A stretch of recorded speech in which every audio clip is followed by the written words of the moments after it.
நடத்துறாங்க. நெல் கொள்முதலை தனியார் அனுமதிக்காத வரப்போகுது. நெல் கொள்முதல் தனியாருக்கு போகுது. அவன் என்ன தொகை கொடுப்பான்?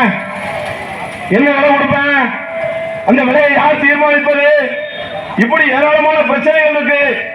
விவசாயிகளை பாதுகாக்க வேண்டியிருக்கு. ஒற்றுமையாக போராடுவதன் மூலமாகத்தான் இந்த மத்திய மாநில அரசுகள் விவசாயிகளுக்கு எதிரான சட்டங்களையும் திட்டங்களையும் கொண்டு வருகிற போது ஒற்றுமையான போராட்டத்தின் மூலமாகத்தான் அதை முறியடிக்க முடியும் என்று நாங்கள் தொடர்ந்து வலியுறுத்துகிறோம். இன்னைக்கு என்ன இந்த அரசாங்கத்தினுடைய கொள்கை? ஒன்றிய அரசாங்கம் மோடி அரசாங்கத்தினுடைய கொள்கை என்ன? நெல் கொள்முதல் தனியார் கொடுக்க போறேன், ரேஷன் கடைகள் இருக்காது, 100 நாள் வேலை திட்டம் 3796 கோடி பாக்கி வச்சிருக்கேன். பாவம் கிராமப்புற பெண்கள் வேலை பார்த்துட்டு இன்னைக்கு 7 வாரம் 8 வாரம் சம்பளம் இல்ல, 3796 கோடி கொடுக்க மாட்டேங்கிறேன். கல்விக்கு கொடுக்க வேண்டிய நிதி 2250 கோடியா கொடுக்க மாட்டேங்கிறேன்.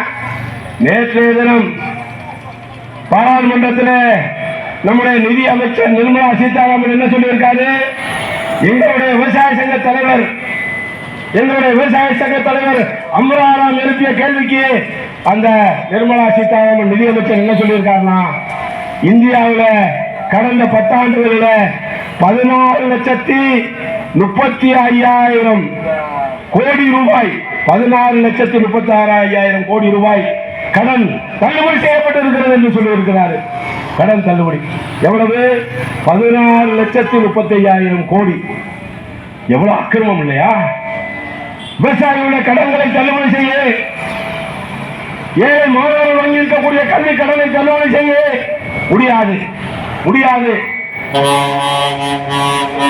ஆனா கார்பரேட் முதலாளிகளுடைய கடனை, இந்திய நாட்டுடைய பெருமுதலாளிகளுடைய கடன்களை எல்லாம் தள்ளுபடி செய்வோம் என்று இன்றைக்கு தள்ளுபடி செய்திருக்கிறார்களே, இதை அனுமதிக்க முடியுமா? இது எப்படிப்பட்ட கொள்கை?